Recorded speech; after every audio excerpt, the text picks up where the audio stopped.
যারা 2025 সালের এসএসসি পরীক্ষার্থী তাদের জন্য উচ্চতর গণিতের 6 অধ্যায়ের আরও 2টি গাণিতিক প্রবলেম আজকে আমরা সলভ করব। এই ধরনের প্রশ্নগুলো সাধারণত ক নম্বর এসে থাকে সৃজনশীলে, আর এমসিকিউতে এসে থাকে। এরপরে যে কোশ্চেনটা সলভ করবো সেটা কিন্তু 4 মার্কের জন্য এসে থাকে। তো তোমরা ক্লাসটা দেখে থাকো, আমি সুন্দরভাবে বুঝিয়ে দেওয়ার চেষ্টা করি। এখানে সমাধান করো, সমাধান করতে বলছে, সমাধান সেট বের করতে বলছে, আর সংখ্যা রেখায় দেখাতে বলছে। কমপ্লিটভাবে আমরা বুঝবো। আচ্ছা, এখানে সমাধান বলতে এখানে আমাদের এক্সের মানটা, আমাদের এখানে চলক আছে এক্সের মানটা আমাদের বের করতে হবে। তো যেহেতু এক্সের মান বের করতে হবে, কাজে আমরা এক্সগুলোকে একদিক করব আর সংখ্যাগুলোকে আরেক দিক করবো।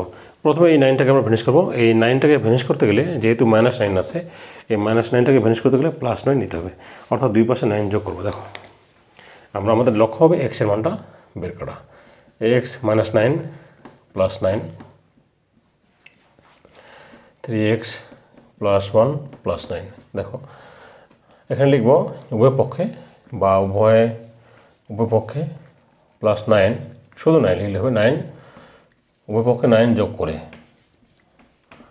উভয় পক্ষে 9 যোগ করে আমরা 9 দুই পাশে যোগ করলাম। দেখো, এই 9টা কেন যোগ করলাম? এই মাইনাসটাকে, এই 9টাকে ভ্যানিশ করার জন্য। তাহলে এখানে থাকতেছে কত? এক্স গ্রেটার দেন কত? 3x +10। ব্যাস, আমাদের এখন দুই দিকে এক্স আছে, একদিককার এক্সটাকে ভ্যানিশ করতে হবে, যে কোনো একদিককার এক্সটাকে ভ্যানিশ করতে হবে। আমরা এই 3xটাকে ভ্যানিশ করবো। তাহলে 3x ভ্যানিশ করতে গেলে আমাদের দুই পাশে -3x যোগ করতে হবে, তাহলে এই এক্সটা বাদ যাবে আর এক্স আমরা বের হবে। দেখো, আমরা চাইলে এটাকেও ভ্যানিশ করতে পারি, যে কোনো একটা ভ্যানিশ করলেই হবে। হয় এক্সটাকে ভ্যানিশ করবো, নতুবা 3xটাকে ভ্যানিশ করবো। তো আমরা 3xটাকে ভ্যানিশ করতে যাচ্ছি। তাহলে 3xটাকে যদি ভ্যানিশ করতে চাই, তাহলে উভয় পাশে আমাদের কত? -3x নিতে লাগবে। দেখো, 3x +10 -3x, আমরা সাইড নোট লিখবো যে উভয় পাশে -3x যোগ করে পাই, এই কথা লিখবো আমরা। এখন দেখো, এখানে থাকবে কত? -2x গ্রেটার দেন কত হবে? এখানে 1। যে দুই পাশে এখানে আমাদের এখানে 10 আছে, 1 না 10 আছে, এই -3x +3x বাদ যাবে, তাহলে থাকবে কত? 10 থাকতেছে। এই +3x বাদ গেল, তাহলে শুধু থাকে 10। এরপরে 1 থেকে 3 বাদ দিলে কত হয়? -2x। এখন আমাদের কাজ হলো এক্সের মান বের করা। তাহলে এক্সের সাথে কিন্তু কোনো কিছু রাখা যাবে না। তাহলে এক্সের সাথে কি আছে? -2 আছে। এই -2 দ্বারা ভাগ করলেই আমাদের এক্সের মান চলে আসবে। এবং একটা বিষয় এখানে মাথা রাখতে হবে, যখন আমরা দুই পাশে অসমতার সমীকরণের ক্ষেত্রে যখন দুই পাশে মাইনাস চিহ্ন দ্বারা গুণ বা ভাগ করবো, তখন কিন্তু এই চিহ্নটা চেঞ্জ হয়ে যাবে।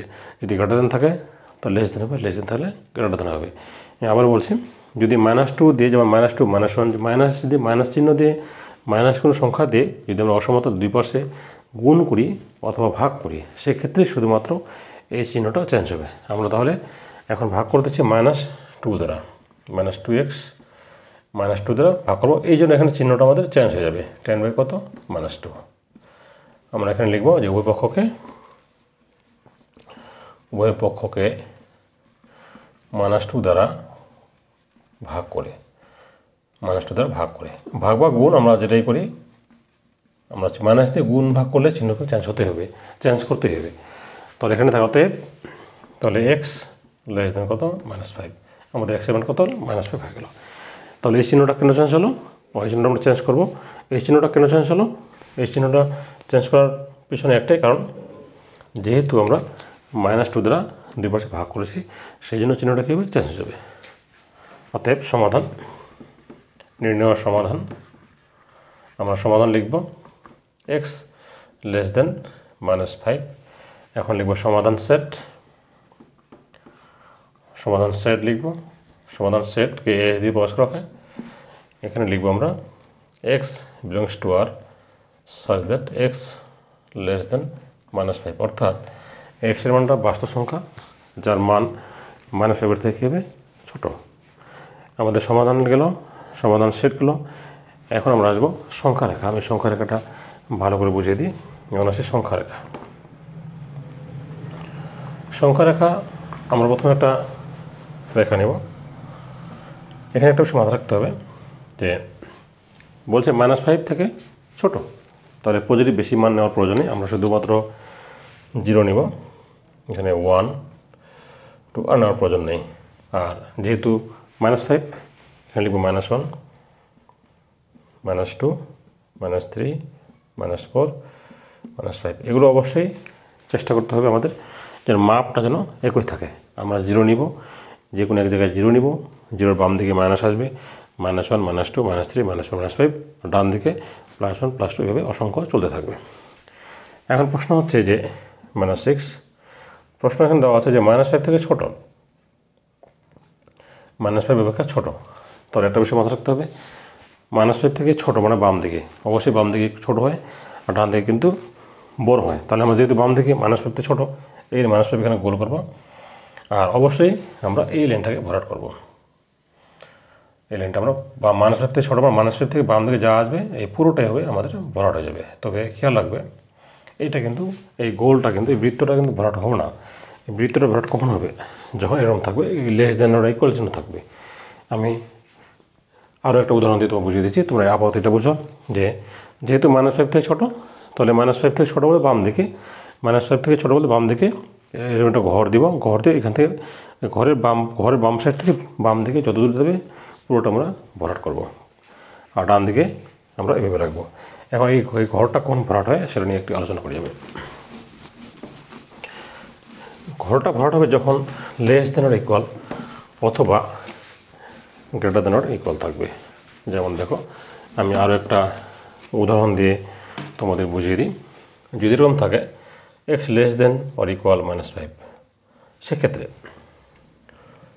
দেখো 0 -1 -2 -3 -4 -5 -6, -5 থেকে ছোট। তার মানে এই ক্ষেত্রে আমরা যেহেতু এখানে যেহেতু দেওয়া আছে আমাদের লেস দেন অর ইকুয়াল, সেক্ষেত্রে আমরা কী করবো, একবারে আমরা ভরাট করব। কখন ভরাট করব? যখন লেস দেন অর ইকুয়াল অথবা গ্রেটার দেন অর ইকুয়াল চিহ্নটা থাকবে, সেক্ষেত্রে এইটা আমরা পুরোটাই ভরাট করে বাম দিকে নির্দেশ করব। এই ক্ষেত্রে ছাড়া, এরকম চিহ্ন ছাড়া এখানে কখনো ভরাট করা যাবে না, এটা তোমাদের মাথায় রাখতে হবে। এবারে এরপরে যে কোশ্চেনটা আমরা সলভ করবো সেটা কিন্তু বোর্ড পরীক্ষায় সৃজনশীলে 4 মার্কের জন্য পরীক্ষা এসে থাকে। আমি তোমাদের বইয়ের যে 125 পেজ সমাধান উদাহরণ 5 বলছে সমাধান করো। উদাহরণ 5 বইয়ে দেওয়া আছে, এটা প্রচুর ইম্পর্ট্যান্ট বোর্ড পরীক্ষার জন্য। সমাধান করতে বলছে 5 নম্বর উদাহরণ। এখানে দেওয়া আছে a into x plus b আর দেওয়া আছে লেস দেন c, ব্র্যাকেটে দেওয়া আছে যে a not equal to 0, a not equal to 0। এখন এটা আমরা সমাধান বের করব। এখন বলছে a এর মানটা কিন্তু 0 নয়, a এর মানটা 0 নয়। তাহলে a এর মানটা যেহেতু 0 নয়, হয় 0 অপেক্ষা বড় হবে অথবা 0 অপেক্ষা ছোট হবে। আমি আবার বলছি, এটা সমাধান করো। এই প্রশ্নটা বোর্ড পরীক্ষায় প্রচুর আসে থাকে, সৃজনশীলে 4 মার্কের জন্য আসতে পারে পরীক্ষায়। আচ্ছা, এখানে এ এর কথা বলছে, এ এর মানটা 0 নয়, মানে 0 অপেক্ষা হয় 0 অপেক্ষা বড় হবে, না হয় 0 অপেক্ষা ছোট হবে। তো আমরা 0 অপেক্ষা বড় বলতে ধনাত্মক বোঝাই আর 0 অপেক্ষা ছোট বলতে ঋণাত্মক বোঝায়। এখন আমরা 1 নম্বর সমীকরণ দিতে পারি, এটা আমাদের অসমতার একটা সমীকরণ। এখন লিখব এ ধনাত্মক হলে বা 0 অপেক্ষা বড় হলে, এ ধনাত্মক হলে 1 নং হতে পাই আমরা 1 নং অসমতার সমীকরণ হতে পাই। যেহেতু এ ধনাত্মক, তাহলে আমরা এই 1 নং হতে পাই। এখানে আমরা দেখো, আমি আবারও বুঝিয়ে দিচ্ছি, একবার লিখি লাইনটা, x প্লাস বি, আমরা 1 নং হতে এই সমীকরণটা পাইলাম। এখন আমরা যেহেতু এ ধনাত্মক অর্থাৎ 0 অপেক্ষা বড়, সেই জন্য আমরা এখন এ দিয়ে যখন ভাগ করব তখন কিন্তু আমাদের চিহ্নটা পরিবর্তন হবে না। আচ্ছা, আমাদের কাজ হলো x এর মান বের করা, x এর মানটা আমাদের বের করতে হবে। তাহলে প্রথমে এটাকে ভ্যানিশ করতে হবে, তারপরে বিটাকে ভ্যানিশ করতে হবে। এখন এ দিয়ে ভাগ করবো, এ কিন্তু ধনাত্মক সংখ্যা, কাজে এই চিহ্নটা পরিবর্তন হবে না। এখন আমরা এ দিয়ে ভাগ করি, এ ইন্টু এক্স প্লাস বি। এ দেখো, আমি এ দিয়ে ভাগ করতেছি, সি বাই এ। এখানে লিখব যে উভয় পক্ষকে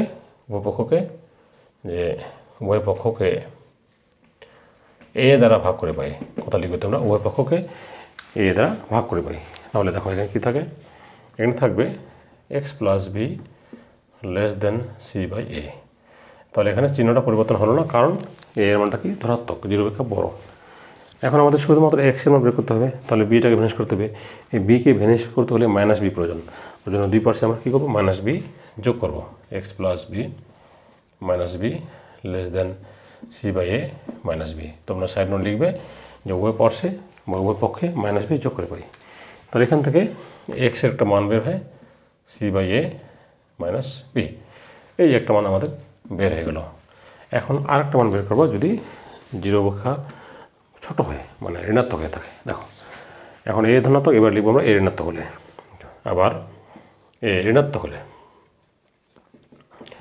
এ ঋণাত্মক হলে আমরা 1 নং হতে পাই লিখবো, 1 নং হতে পাই লিখি a into x plus b less than c. আচ্ছা, এবার কিন্তু এই ঋণাত্মক, তাহলে এই ঋণাত্মক দিয়ে যখন ভাগ করবো তখন কিন্তু এই চিহ্নটা অবশ্যই চেঞ্জ করতে হবে। আমি আগে বললাম যে শুধুমাত্র অসমতার সমীকরণের ক্ষেত্রে শুধুমাত্র ওই যে ঋণাত্মক সংখ্যা দিয়ে গুণ অথবা ভাগ করলে তখন এই চিহ্নটা চেঞ্জ হয়। তাহলে আমরা যখন এখানে যখন এ দিয়ে ভাগ করবো, এ ইন্টু এক্স প্লাস বি নিচে হলো এ, এখানে লেস দেনটা গ্রেটার দেন হয়ে যাবে সি বাই এ।